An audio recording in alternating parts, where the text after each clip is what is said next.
नमः शिवाय। हमारे चैनल मिस वैष्णव पर आपका हार्दिक स्वागत है। आप इस वीडियो में सुनने वाले हैं 16 सोमवार व्रत कथा। हमसे बोलिए शंकर भगवान की जय, पार्वती मैया की जय। पौराणिक कथा के अनुसार एक समय की बात है, श्री महादेव जी व माता पार्वती जी साथ में भ्रमण करते हुए मृत्युलोक में अमरावती नगरी में आए। वहाँ राजा ने सुंदर शिव मंदिर बनवाया था। शंकर जी वहीं टहलने लगे। एक दिन पार्वती जी शिव जी से बोली, नाथ आओ आज चौसर खेले।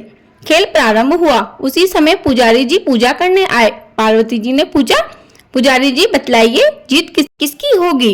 वह बोले, शंकर जी की। और अंत में जीत पार्वती जी की हुई। पार्वती जी ने मिथ्या भाषण के कारण पुजारी जी को कोढ़ी होने का श्राप दिया। पुजारी जी कोढ़ी हो गए। कुछ समय बाद अप्सराएं पूजन के लिए आई। अप्सराओं ने पुजारी जी से कोढ़ी होने का कारण पूछा। पुजारी जी ने सब बात बता दी। अप्सराएं बोली, पुजारी जी तुम 16 सोमवार का व्रत करो, महादेव जी तुम्हारा कष्ट दूर करेंगे। पुजारी जी ने उत्सुकता से व्रत विधि पूछी। अप्सराएं बोली, सोमवार का व्रत करे, संध्या काल में आधा शेर गेहूं के आटे के 3 अंगा बनावे और घी दीपक नैवेद्य बेलपत्र आदि से पूजन करे। बाद में 1 अंग अर्पण करे, शेष 2 अंगा प्रसादी समझकर वितरित कर प्रसाद ले। इस विधि से 16 सोमवार का 17वें सोमवार को पाव शेर गेहूं के आटे की बाटी का चूरमा बनाकर भोग लगाकर बांट दे। फिर सकुटुंब प्रसाद ग्रहण करे। ऐसा करने से शिव जी तुम्हारे मनोरथ अवश्य पूर्ण करेंगे। यह कहकर अप्सराएं स्वर्ग को चली गई। पुजारी जी यथाविधि व्रत कर रोग मुक्त हो गए और पूजन करने लगे। कुछ दिन बाद शंकर जी पार्वती जी फिर आए। पुजारी जी को सकुशल पूर्वक देखकर पार्वती जी ने रोग मुक्ति का कारण पूछा। पुजारी जी ने सारा वृतांत बता दिया। तब पुजारी के कथा अनुसार पार्वती जी ने भी व्रत किया। फलस्वरूप प्रसन्न कार्तिकेय जी माता के आज्ञाकारी पुत्र हुए। कार्तिकेय जी ने भी पार्वती जी से पूछा कि क्या कारण है कि मेरा मन आपके चरणों में लगाए। पार्वती जी ने वही व्रत बतलाया तो कार्तिकेय जी ने भी यह व्रत किया। फलस्वरूप उन्हें उनका पिछड़ा हुआ मित्र मिला। कार्तिकेय जी के बिछड़े हुए मित्र ने भी कारण पूछा। बताने पर विवाह की इच्छा से यथाविधि व्रत किया। फलतः वह विदेश गया। वहाँ राजा की कन्या का स्वयंवर था। राजा का प्रण था कि हाथिनी जिसको माला पहनाएगी उसी के साथ पुत्री का विवाह होगा। वह कार्तिकेय जी का मित्र भी स्वयंवर देखने की इच्छा से उस ओर जा बैठा। हाथिनी ने माला इसी के गले में पहना दी। धूमधाम से विवाह हुआ। तत्पश्चात दोनों सुखपूर्वक रहने लगे। एक दिन राजकन्या ने पूछा, नाथ आपने कौन सा पुण्य किया जिससे राजकुमारों को छोड़कर हाथिनी ने आपका वरण किया? तब वह बोला, 16 सोमवार का व्रत सविधि किया था। तब राजकन्या ने कहा कि आप मुझे भी यह व्रत बताएं। कार्तिकेय जी के मित्र ने अपनी पत्नी उस राजकन्या को यह व्रत सविधि बताया। राजकन्या ने पुत्र की प्राप्ति के लिए व्रत किया और सर्वगुण संपन्न पुत्र प्राप्त किया। वह बड़ा होने पर पुत्र ने पूछा, माताजी किस पुण्य से मेरी प्राप्ति आपको हुई? राजकन्या ने सविधि सोमवार का व्रत बतलाया। पुत्र राज्य कामना से व्रत करने लगा। उसी समय राजा के दूतों ने आकर उसे राजकुमारी के लिए वरण किया। आनंद से विवाह संपन्न हुआ। कुछ समय बाद राजा की मृत्यु होने पर उसे राजगद्दी मिली। फिर भी वह इस व्रत को करता रहा। एक दिन उसने अपनी पत्नी से कहा कि यह भगवान शिव की पूजन सामग्री शिवालय लेकर चलो, परंतु उसने दासियों द्वारा भिजवा दी। जब राजा ने पूजन समाप्त किया तो आकाशवाणी हुई कि तेरी इस पत्नी को राज्य से निकाल दे, नहीं तो तेरा सत्यानाश कर देगी। प्रभु की आज्ञा मानकर उसने रानी को बाहर निकाल दिया। रानी भाग्य को कोसती हुई एक नगर में पहुंची। वहां पर उसे एक बुढ़िया मिली। दीन देखकर बुढ़िया ने उसके सिर पर सूत की पोटली रखकर बाजार भेज दी। रास्ते में आंधी आई और पोटली उड़ गई, जिससे वह बुढ़िया नाराज हुई और उसने पटकाकर उसे भगा दिया। वहां से तेली के पास पहुंची कि वहां पहुंचते ही सब मार्ग चटक गए, इसीलिए तेली ने भी उसे वहां से निकाल दिया। पानी पीने नदी पर पहुंची तो नदी सूख गई। सरोवर पर पहुंची तो हाथ इस पर सोते ही जल में कीड़े पड़ गए। उसी जल को पीकर आराम करने के लिए जिस पेड़ के नीचे जाती वह सूख जाता।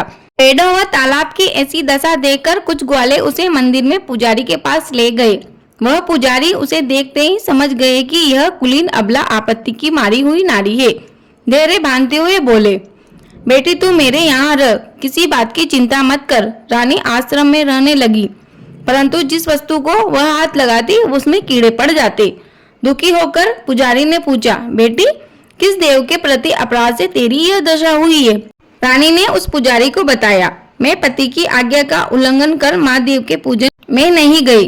पुजारी जी ने शिव जी से प्रार्थना की और बोले, बेटी तुम 16 सोमवार का व्रत करो। रानी ने सविधि व्रत पूर्ण किया। व्रत के प्रभाव से राजा को रानी की याद आई और दूतों को उसकी खोज करने भेजा। आश्रम में रानी को देख दूतों ने आकर राजा को रानी का पता बताया। रानी का पता चलते ही राजा ने जाकर पुजारी जी से कहा, महाराज यह मेरी पत्नी है। शिव जी के रुष्ट हो जाने के कारण मैंने इसका परित्याग किया था। अब शिव जी की कृपा से इसे लेने आया हूँ, कृपया इसे जाने की आज्ञा दे। पुजारी जी ने आज्ञा दे दी। राजा रानी अपने नगर में आ गए। नगरवासियों ने नगर सजाया, बाजे बजाए, मंगल गीत गाए। शिव जी की कृपा से प्रतिवर्ष 16 सोमवार व्रत करते हुए राजा और रानी दोनों साथ में आनंद से रहने लगे। अंत में शिवलोक को प्राप्त हुए। इसी प्रकार जो मनुष्य भक्ति सहित और विधि पूर्वक 16 सोमवार का व्रत करता है, वह कथा सुनता है, उसकी सब मनोकामनाएं पूर्ण होती है, वह अंत में वह शिवलोक को प्राप्त होता है। प्रेम से बोलिए शंकर भगवान की जय, माता पार्वती की जय। यह कथा यहीं समाप्त होती है। कथा अधूरी रही हो तो पूरी कर जो, पूरी हो गई हो तो मान कर जो इस कथा को प्रेम व श्रद्धा से सुने उसकी सभी मनोकामनाओं को पूर्ण कर जो। दोस्तों, इस कथा के पहले या बाद में श्री गणेश जी की कथा अवश्य सुने, क्योंकि कोई भी कथा सुनने से पहले या बाद में गणेश जी की सुनना जरूरी होता है। 16 सोमवार का व्रत चैत्र, वैशाख, श्रावण, मार्गशीर्ष, कार्तिक मास में आरंभ किया जाता है। साधारणतः श्रावण मास में यह व्रत करने का अधिक प्रचलन है, तो श्रावण के सोमवार से यह व्रत करना अति उत्तम माना जाता है। अब जानते हैं 16 सोमवार व्रत की पूजन सामग्री। भांग, बेलपत्र, जल, धूप, दीप, गंगाजल, धतूरा, इत्र, सफेद चंदन, रोली, अष्टगंध, सफेद वस्त्र, नैवेद्य जिसे आधा शेर गेहूं के आटे को घी में भूनकर गुड़ मिलाकर बना ले, अबीर, गुलाल, कपूर जिससे कि भगवान शिव की आरती की जाती है। किसी भी व्रत को शुरू करने से पहले उसके लिए संकल्प लेना आवश्यक है, तो इसीलिए 16 सोमवार व्रत के पहले दिन संकल्प किया जाता है। उसके बाद आप नियमित पूजा व व्रत करें। सबसे पहले हाथ में जल, अक्षत, पान का पत्ता, सुपारी व कुछ सिक्के लेकर संकल्प करें। सभी वस्तुएं भगवान शिव की मूर्ति के सामने समर्पित कर दे। अब जानते हैं 16 सोमवार व्रत के नियम। भक्तों, कोई भी व्रत हो उसके नियम अवश्य होते हैं। इस व्रत के नियम कुछ इस प्रकार है। इस व्रत का पहला नियम यह है कि व्रत करने वाले का हृदय शुद्ध व भक्ति भाव से भरा होना चाहिए। व्रत वाले दिन सूर्योदय से पहले उठकर स्नान करें। स्नान वाले पानी में थोड़े से काले तिल अवश्य डालें। इन 16 सोमवार व्रतों के दौरान क्रोध, ईर्ष्या, द्वेष आदि नकारात्मक भावनाओं से खुद को दूर रखना चाहिए।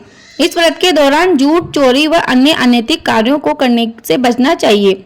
16 सोमवार व्रत के दौरान ज्यादा से ज्यादा भगवान शिव का ध्यान करना चाहिए और व्रत कथा अवश्य सुननी चाहिए। 16 सोमवार व्रत बहुत कठिन माना जाता है, इसीलिए व्रत करने वाले 16 सोमवार व्रत का संकल्प लेकर उसे जरूर पूरा करें।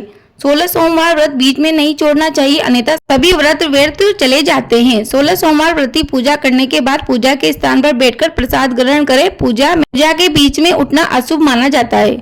इस व्रत के पारण में सात्विक चीजें ही ग्रहण करनी चाहिए। सोमवार के दिन भूल से भी घर में तामसिक भोजन ना बनाए। भक्तों ध्यान दें, 16 सोमवार व्रत की विधि सभी के अनुसार अलग अलग हो सकती है। आपके घर में यह व्रत कैसे होता है, आप वैसे ही यह व्रत करें। यहाँ बताए नियम आपके केवल उपयोगी साबित हो सकते हैं। मुझे उम्मीद है आपको यह वीडियो अवश्य उपयोगी लगी होगी। प्लीज वीडियो को लाइक करें, शेयर करें, कमेंट बॉक्स में जय श्री राम अवश्य लिखें। आपका दिन शुभ हो। जय श्री राधे कृष्ण। धन्यवाद।